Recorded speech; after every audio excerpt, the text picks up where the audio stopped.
हमारा देश इसी गोलार्ध में है। है ना भैया? हाँ, सही कह रही हो। देखो, तुम्हारे उत्तरी ध्रुव पर सूर्य का प्रकाश लगातार 6 महीने पड़ता है, जिससे यहाँ 6 महीने लगातार दिन रहता है। ठीक उसी समय दक्षिणी ध्रुव में अंधेरा होता है। यही कारण है कि ध्रुवों में लगातार 6 महीने रात एवं 6 महीने का दिन होता है। जून एवं दिसंबर की स्थिति। मीरा बोली, भैया तब तो पृथ्वी के घूर्णन के कारण ही दिन रात होते हैं और परिभ्रमण के कारण मौसम भी बदलते हैं। अजीब बोला, बिल्कुल ठीक, लेकिन दूसरा कारण पृथ्वी का झुकाव भी है। इसे दिए गए चित्र से समझ सकती हो। 21 जून को पृथ्वी के सूर्य की ओर झुके होने के कारण इस समय सूर्य की सीधी किरणें विषुवत रेखा से कुछ उत्तर में कर्क रेखा पर सीधी पड़ती है, जिसके कारण दिन की अवधि इस समय लंबी होती है। इस समय सूर्य का ताप अधिक मिलता है, फलतः उस समय उत्तरी गोलार्ध में गर्मी का मौसम होता है। हमारा देश उत्तरी गोलार्ध में है, इसलिए यहाँ जून में खूब गर्मी पड़ती है। इसी समय दक्षिणी गोलार्ध में सूर्य की किरणें तिरछी होती है, इसलिए वहाँ जून में सूर्य का ताप कम मिलता है और वहाँ जाड़े का मौसम होता है। शीला बोली, क्या सूर्य की स्थिति हर वक्त बदलती रहती है? नजीब ने कहा, नहीं, सूर्य के स्थिर होने के कारण उसकी स्थिति तो हर वक्त एक सी होती है। पृथ्वी की स्थिति बदलती रहती है।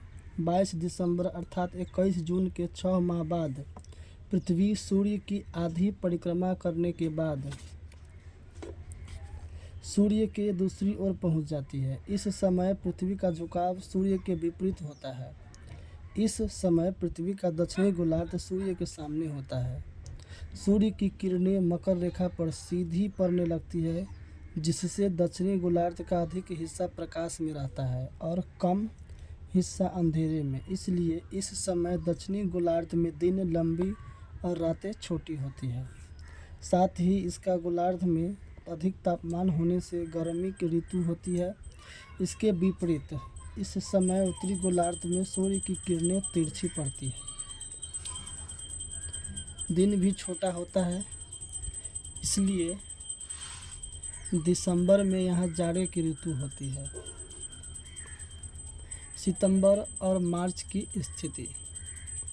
मीरा ने पूछा, भैया फिर तो इस गति के कारण हर वक्त पृथ्वी की स्थिति बदलती रहती होगी। राजीव ने कहा, हाँ, अब तुम प्रत्येक दिन महीने की स्थिति को समझ सकती हो। जैसे 21 मार्च और 23 दिसंबर की स्थिति।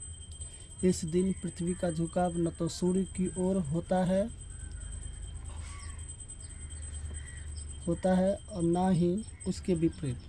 इस दिन सूर्य का प्रकाश सभी अक्षांश रेखाओं को 2 बराबर भाग में काटता है, इसलिए दिन और रात की अवधि बराबर होती है। ये तिथियाँ समदी व रात्रि भी कही जाती है।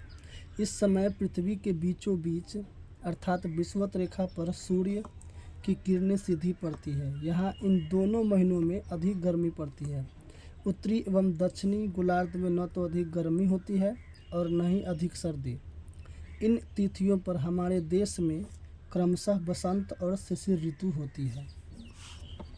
राजीव ने शीला और मीरा से पूछा, अब तो तुम दोनों को जान गई हो कि 21 जून को सूर्य कर्क रेखा पर सीधा चमकता है। इस समय उत्तरी गोलार्ध में दिन बड़ा और रात छोटी होने से उसके आसपास के क्षेत्र में इस समय गर्मी की ऋतु होती है। राजीव ने बच्चों को चित्र दिखाया और बताया, सुबह के समय जब सूर्य उदय होता है तो पृथ्वी पर उसकी किरणें तिरछी पड़ती है। इस समय सूर्य की किरणें पृथ्वी के बड़े हिस्से पर फैल जाती है, जिसके कारण धूप हल्की